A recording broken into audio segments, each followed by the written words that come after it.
Hi, this is a follow-up video that was requested by one of the viewers. It's a follow-up video to my comparison between the Springfield XDM Elite in 10mm, compact in 10mm, and the Glock G29 slim frame in 10mm. And the specific question was to see the height, or how the comparison was of the grips without the Magwell on the XDM Elite. So I thought that I would do a follow-up and actually on camera take off the Magwell and do a real quick comparison. So this won't be a really long video, but I wanted to go ahead and get this done so that they could see the difference, and maybe that would help them make a decision. So before I take the Magwell off, I'm gonna go ahead and show you the grip. So this is the grip of the XDM Elite,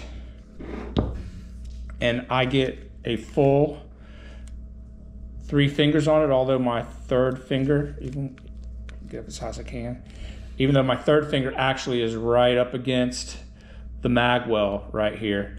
And I have medium large hands. I don't have large hands. There's like right in the middle somewhere. So that's this glove size I wear. So that kind of hopefully gives you a little bit of a look at that. And then I'll do the same thing with the Glock. And on the Glock, I'm trying to get up as high as I can there. And my third finger is actually on the magazine. It's not, I can't get it on the grip. It's actually on the magazine right here. And that hasn't at least caused any malfunctions that I can speak of. So it's just a reference point. I get a better grip on the XDM. So now that's out of the way. Let's take the Magwell off. So the first thing that you do is you push this pin. There's a pin right here on the back strap, and you push the pin out. And I already started the pin out. I did it with a punch. So finish pulling that out. And then in order to take it off, you kind of push forward. I hope I can do this on the camera. Oh, wait a minute, there's a magazine in it. Take the magazine out. Obviously this magazine's unloaded, so there's a handgun. But you push forward and pull back. So push forward and kind of pull it off the end, and then slide it off. And so there's the magazine, or the Magwell, and this is the small back strap. So I'll leave that there. And I'm gonna put the, this is the medium back strap, and I'm gonna put that back on. So to do that, you just kind of come up, take this end with this little lip on it, put it underneath, push up, and then take your pin, and I'm not gonna put it all the way through, but I'm gonna put it through enough to hold it, put it through there, enough to hold it on, and that's what it looks like. So with the back strap, with the Magwell off, there's a little bit of an overhang here off the back strap, but the Glock is also unloaded. But on the Glock, there's the same thing. In fact, it's actually more pronounced on the Glock on the bottom here. Okay, so you can see without the magazine in there, this finger just falls off. Without the magazine here, I still have a little bit of my finger actually on the grip. So now let's do a kind of a comparison. So without the magazines in, these, believe it or not, line up pretty good right there. We'll line up beaver tail to beaver tail. Without the magazine in, I don't know if you can see this very well, but without the magazine in, there is, that's probably better. There's about, I don't know, let's see what the width. It's actually the width of the flush mounted, the flush base plate that comes with it. So it's the width of this base plate more or longer on the XDM Elite. And as far as the width goes,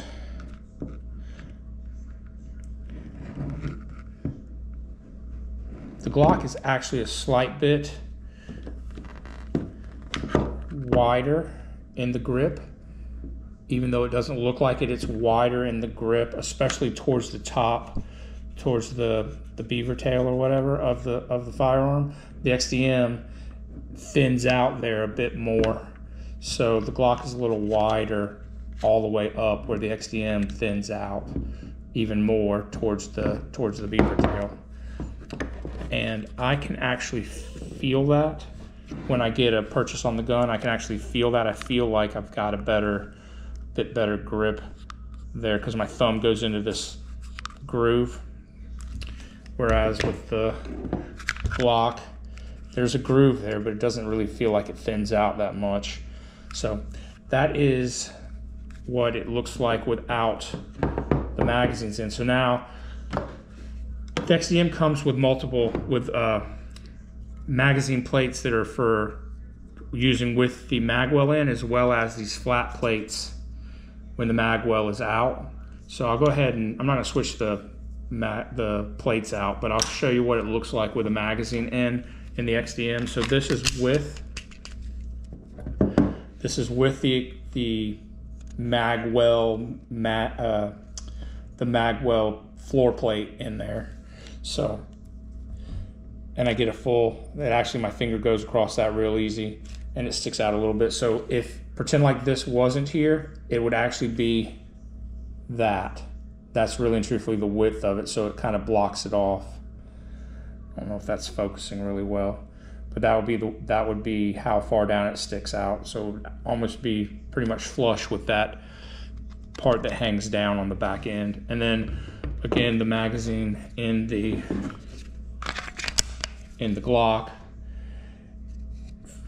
comes down and it's pretty much flush again with this little overhang right here. The Glock this is a Gen 3 and it doesn't have interchangeable back straps, so you get what you get with this one, right? So that is the overview. Now I'm going to go ahead and put the Magwell back on, kind of show how it goes in reverse. So take the pin out, reach inside here and pull down and out, and then there's a pin that goes through the Magwell that holds that actually holds the back strap to it right there. So you can just pull this pin out and take that back strap off if you want to use the same back strap, but just goes in reverse like this. Here it snap in and just push the pin back through. Make sure that this is pushed up. Sorry, I didn't mean to bump the camera. And it just pushes right back in. And that's it. So now it's locked back on. So now I have the magazine well back on.